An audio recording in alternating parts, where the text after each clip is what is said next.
नमस्कार दोस्तों, स्वागत है आप सभी का न्यूज अड्डा पे। पेंशनर्स, फैमिली पेंशनर्स, केंद्र सरकार के कर्मचारियों और पेंशन भोगियों के लिए सबसे विश्वसनीय चैनल पर आपका हम स्वागत करते हैं। दोस्तों, अगर इस चैनल को पहली बार लेकर आए हैं तो 3 बड़ी खबरें आपके लिए हम लेकर के आए हैं। दोस्तों, खबरों में आगे बढ़ने से पहले रिक्वेस्ट करेंगे कि अगर वीडियो को पहली बार देख रहे हैं, चैनल में पहली बार है तो लाइक, शेयर, सब्सक्राइब कीजिएगा।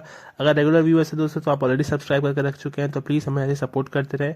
फ्री में सब्सक्राइब करिएगा, एक लाइक ज़रूर कीजिएगा, इससे हमारा हौसला बढ़ेगा और आगे भी वीडियोस आती रहेंगी।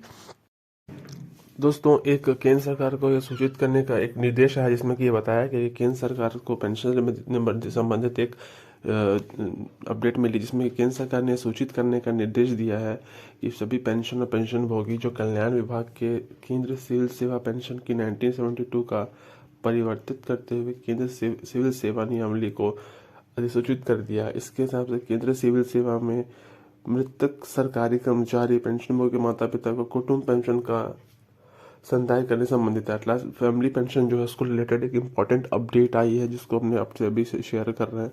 इसमें केंद्र सिविल सेवा का जो एक नियम है, इसके अनुसार किसी मृतक कर्मचारी या पेंशनभोगी को उसका फैमिली पेंशन, विडो पेंशन और उसके बच्चों को जो मिलता है उसके नहीं रहने के बाद जो फैमिली पेंशन, उसके लिए पात्रता समाप्त हो जाती है। तो माता पिता को कुटुंब पेंशन मिलेगा। ऐसा माता पिता जो होते हैं सरकारी कर्मचारी पेंशन भोगी की जो मृत्यु हो जाएगी मान लीजिए, तो उसके माता पिता को ठीक पूर्व अर्थात उसके बाद जो उन पर आश्रित माता पिता थे उस सरकारी कर्मचारी पे उनको फैमिली पेंशन मिलेगा। इसका एक नियम यह है कि माता पिता सरकारी कर्मचारी पर आश्रित समझे जाएंगे तब यदि उनकी संयुक्त आय न्यूनतम कुटुंब पेंशन और उस पर जो भी अनुज्ञा मंगाई राहत से कम है, तो वो माता पिता उस सरकारी कर्मचारी जिसकी मृत्यु हो चुकी है उस पर डिपेंडेंट समझे जाएंगे। और जहाँ पर माता पिता को कुटुंब पेंशन मिलता हो, यह मृतक सरकारी कर्मचारी पेंशन भोगी की माता को मिलेगा। ऐसा ना होने पर मृतक सरकारी कर्मचारी पेंशन भोगी के पिता को दिया होगा।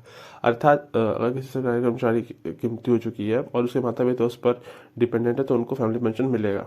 इसमें एक ये भी होगा कि उनको प्रमाण पत्र प्रस्तुत करना होगा किस चीज़ का, कि जो उनको वेतन मिलता है, मतलब उनके पास जो उनका जीविका है उससे संबंधित जो पेंशन प्राधिकारी है उनके संबंधित आवश्यक उनको प्रमाण पत्र प्रस्तुत करना होगा। सभी मंत्रालयों को ये नोटिफिकेशन भेज दी गई है। इसके अधीन मृतक कर्मचारी के आश्रित माता पिता को कुटुंब पेंशन फैमिली पेंशन मिलने को लेकर सख्ती से अनुपालन हो। इसको लेकर सभी मंत्रालय और विभागों को अधीनस्थ कार्यालयों में पेंशन हित लाभों को निपटान करने वाले श्रमिकों को संज्ञान में लाते हुए इसको लेकर के जो अधिसूचना जारी कर दी गई है। दोस्तों, तो बहुत ही इंपॉर्टेंट अपडेट है सभी कर्मचारियों के लिए, पेंशन भोगियों के लिए जिनको पेंशन की इशू थी। मिलता है अगले वीडियो में। धन्यवाद।